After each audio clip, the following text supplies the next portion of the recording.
Good morning! Ilang araw na rin kami nandito sa Vietnam. At alam nyo ba, ilang beses na rin kami nagka-cafe hunting? Isa nga sa mga napuntahan namin, itong Oasis Cafe. Marami kami nakikita sa mga social media na magagandang cafe. And syempre, dun kami nagpupunta. Magaganda kasi talaga yung mga napapanood namin. Hindi ko alam kung meron mang hindi sasang-ayon. Pero para sa amin lang ha, may mga cafe na expectation versus reality talaga. Pero itong Oasis Cafe na napuntahan namin, nagandahan din talaga ako. Kakaiba kasi yung concept niya. Isa siyang cafe na maraming mga koi fishes. Nagustuhan ko to, kaya naman ipapakita ko sa inyo. Anyway, itong cafe na to ay nasa Ho Chi Minh lang din. Sa entrance pa nga lang, ay marami na kami nakikitang mga koi fish. Iba't ibang mga kulay. Tapos iba't iba rin ang mga sizes. Yung mga inaapakan namin, parang mga lumulutang sa tubig. Kailangan lang din maging maingat sa paglakad dito. Kaya kami ni Amanda, nagdadahan-dahan kami sa pagtawid. Maraming mga tao at halos wala na rin kami mapwestuhan. Hindi lang mga foreigners, kundi meron ding mga lokal na nagpupunta. Ibig sabihin, hindi lang siya basta-basta hide kasi kahit mga locals pinupuntahan to. Yung ibinigay sa amin na table pansamantala, medyo nasa dulo siya. Pero sabi sa amin kapag may nabakante naman daw, papalipatin din kami sa pinakagitna. Nasaktuhan pa nga na nung araw na nagpunta kami rito, maraming part ang mga under construction. But still, maganda pa rin yung place. Sakto, hindi pa din kami kumakain. From our Airbnb, dumiretso na kami kaagad dito. Inaasahan ko nga na magugustuhan ni Amanda yung mga isda. Kaya din talaga dito kami nagpunta. Feeling ko maaaliw siya sa mga koi fish. Actually, kakagising lang din pala niya dyan. Medyo wala pa siya sa mood. Tumitingin-tingin din naman siya sa mga isda.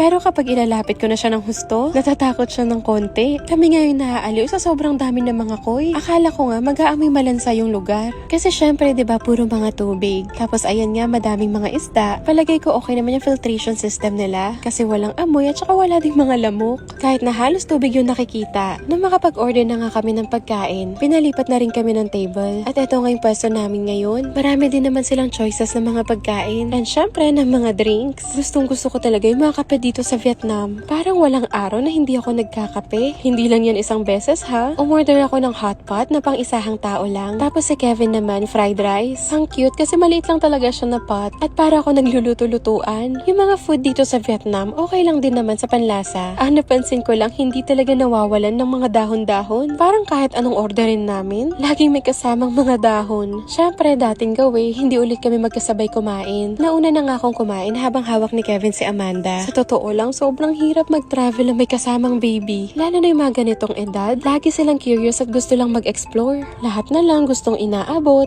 Kaya ang hirap-hirap talagang mag-video or mag-vlog. Marami nagsasabi sa amin na dapat nag-travel na lang kami kapag malaki na si Amanda. Yung tipong ma-appreciate niya na yung mga bagay-bagay. Gusto kasi talaga namin siya sinasama hanggat kaya. Hindi man niya maalala lahat. Pero nafe-feel niya naman yung bonding, yung love, at saka yung presence naming dalawa ni Kevin. Pero kapag sinabi kong mahirap mag-travel na may kasamang baby, hindi ibig sabihin nun ay mali. Minsan, ibig sabihin nun, worth it. Sobrang saya namin na nadadala namin siya sa mga ganitong bansa. May mga pictures at videos kami na maipapakita sa kanya pag lumaki siya. Iba rin talaga yung growth ng mga bata na na-expose sa mga experiences. Anyway, mabalik tayo dito sa kinakain namin. Lahat ng in-order namin, napakasarap. Na-enjoy ko tong hot pot. Tapos si Kevin naman, nagustuhan yung fried rice. Mukha lang siyang nasa Arinola pero masarap naman. Tapos ang dami-dami pa ng servings. Si Amanda naman, inabutan lang namin ng mangunguya. I mean, ng masisip-sip kasi wala pa siyang ngipin. And then, ayun, tahimik naman siya. Kaya nakakakain na kami pareho. Hindi ko talaga mapigilan na umorder pa na iba pang mga drinks. Bukod sa masasarap yung mga kape, pati yung mga milk tea, okay na okay din. Anyway, konting advice lang. Kapag maghahanap kayo ng cafe dito sa Ho Chi Minh or anywhere dito sa Vietnam, make sure na i-check ninyo yung mga recent reviews. So hanggang dito na lang muna. Next time ulit. Salamat sa panonood ha.